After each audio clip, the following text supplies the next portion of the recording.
Hi, I am Kristen Frank, a certified and credentialed career and mindset coach. Growing up in Georgia and then moving to California, I was very shy. I would often avoid talking to people I didn't know. I remember feeling so much anxiety at work when I was encouraged to network. I was nervous about initiating conversations with others, right? What if I say something stupid? What if no one wants to talk to me? What if I'm not good enough? It just seemed so inauthentic. Does this sound familiar to you? A survey by Harvard Business Review found that 90% of professionals, regardless of their seniority, felt some level of anxiety around networking. So, this likely means that this does sound familiar to you. Additionally, LinkedIn research showed that 79% of professionals agreed that networking is important, but only 48% network regularly. And 1 in 4 professionals avoid networking altogether.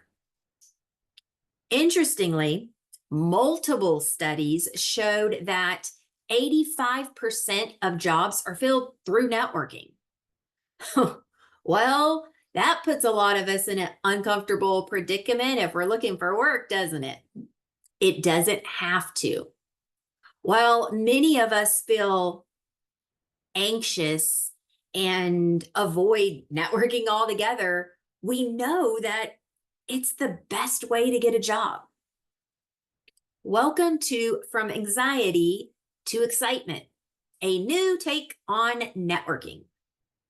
By the end of this video, you'll be able to transform your networking related anxiety into excitement and confidence by leveraging mindset shifts and practical strategies to build meaningful connections.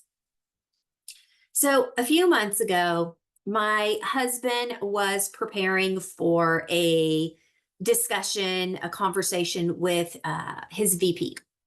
He shared how nervous he was about the conversation. I looked at him for a moment and I said, "Can you tell me what you're feeling in your body?"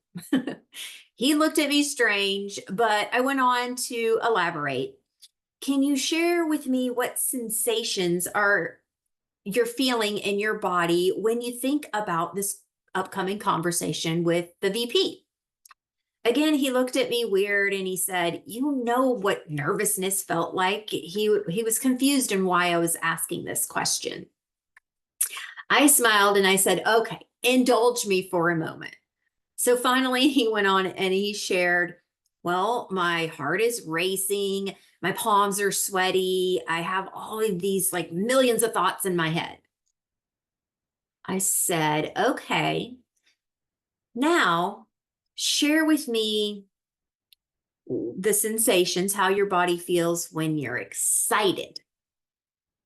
He paused for a moment. I could tell he was thinking, and then I see this smile on his face. I smiled too, and I said, "Go ahead, tell me what it feels like." He's like, "Well, my heart's racing, my palms are sweaty, I have a million thoughts going through my head." Exactly. Anxiety and excitement have the same responses in our body. The key difference is how we interpret the situation, and our brain assigns emotional meaning to those reactions. So if our brain perceives a potential threat, it labels the sensation as fear or anxiety. But if the brain sees the situation as an opportunity or something positive, it labels that same response as excitement.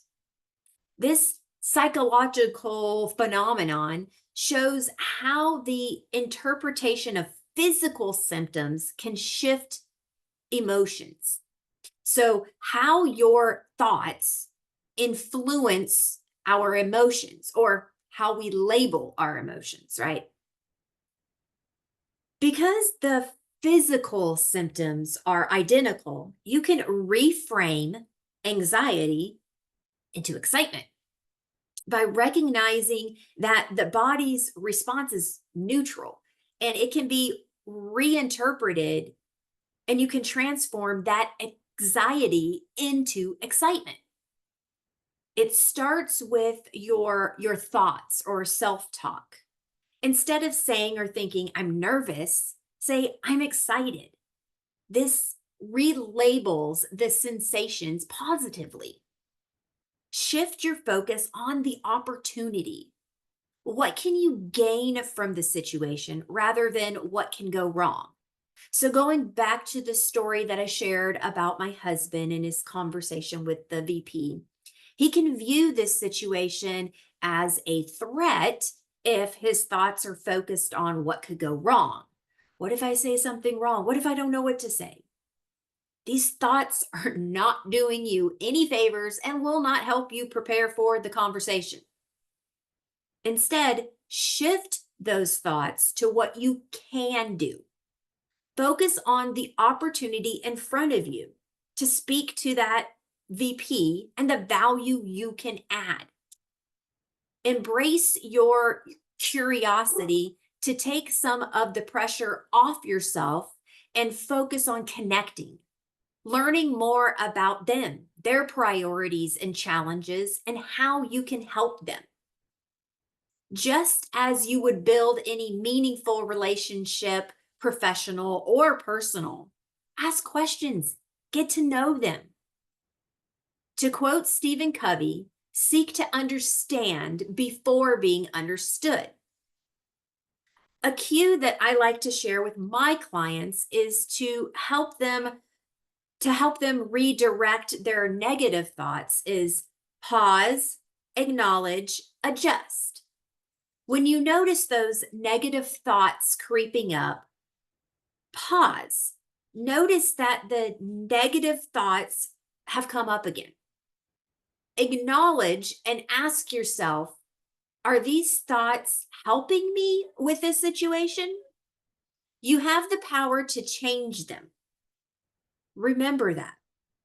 Adjust those negative thoughts to more positive ones that can help you move forward. Again, focus on what you can do. Oftentimes, clients will tell me, I just want to stop all of these negative thoughts and be more confident. That's not a realistic goal. We are always going to have negative thoughts creep up from time to time. It's a defense mechanism from our archaic monkey brain trying to protect us from a perceived threat. However, this part of our brain does not recognize that not all of these situations are actual threats. Rather, the goal should be to pause, identify those negative thoughts quicker, acknowledge that the threat is perceived and not, in fact, reality, and adjust them to more positive thoughts before they paralyze you and derail your progress. Mastering this does take time. It takes practice. It's a habit. And how do we build or develop any habit that we've ever built, good or bad? Through repetition. Another powerful tool to help boost your confidence and increase your excitement before any networking is visualization. Now, athletes often use this technique to help improve their performance. Professionals can use visualization to approach networking opportunities with clarity, confidence, and a positive mindset. It involves mentally practicing or imagining the desired outcome in vivid detail. Visualizing a successful interaction prepares your brain to expect a positive outcome. Rehearsing those conversations stimulates the same region in our brains that is stimulated when we actually have the conversation. So our brain does not know the difference between visualization and the actual conversation. To ensure that you are effectively visualizing, you want to find a quiet space. Close your eyes, take a few deep breaths.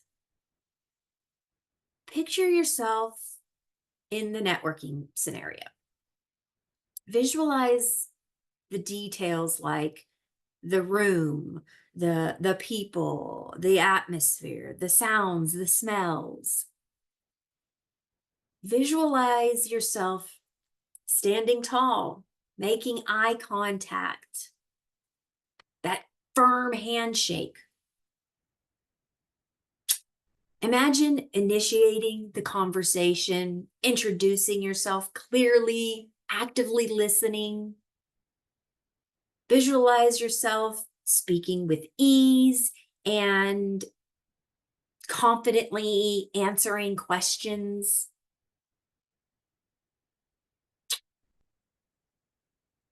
It's also important to visualize potential setbacks, like forgetting someone's name or that awkward pause.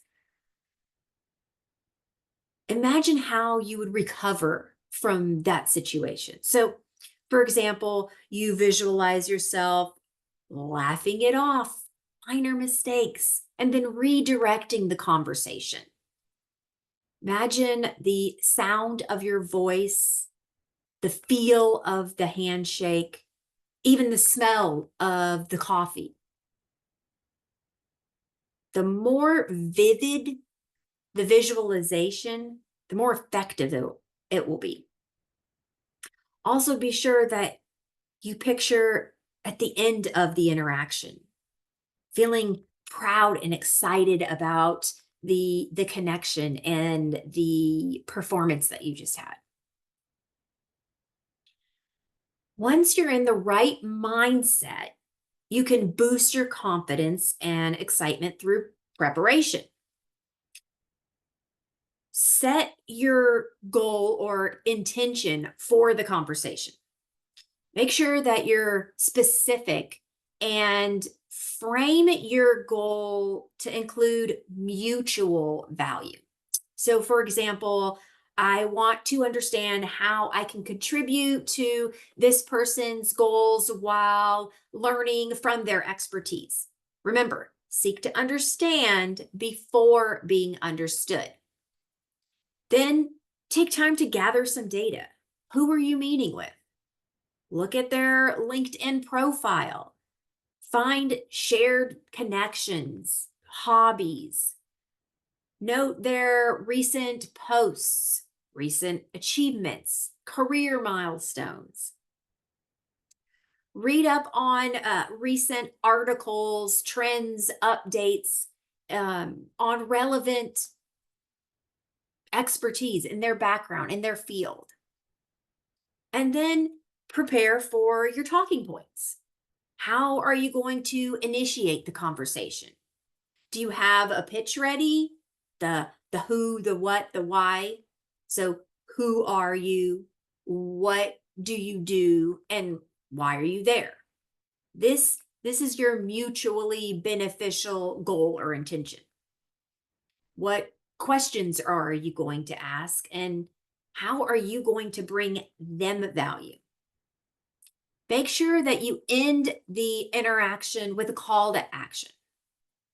That could be connecting again over coffee or sharing an article with them that you think that they would like or that you had brought up in the conversation. Sending them maybe contact information for a potential opportunity. Either way, nail down those next steps. Then rehearse and visualize success.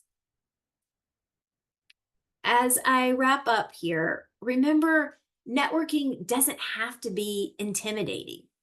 It's about creating genuine connections and showing up as your authentic self. Today, you learned how to reframe your mindset around networking, visualizing to boost your confidence, and preparing effectively for those meaningful conversations. Now it's time to put all of those into action. Here's my challenge to you. In the next week, identify one networking opportunity, whether it's reaching out to a new person on LinkedIn or reconnecting with an old colleague. Put these strategies into action. Shift your focus from anxiety to curiosity and excitement. Practice your visualization and go in with a clear intention to connect and add value. If you're looking for personalized support to deepen your confidence, refine your approach, or navigate a career transition, let's connect. As a certified and credentialed career and mindset coach, I specialize in helping professionals like you turn anxiety into opportunity and build career relationships that matter most. Feel free to reach out to me. I'd love to help you take that next step in your career journey. Remember, every conversation is a chance to plant a seed of connection. So go out there and make it happen.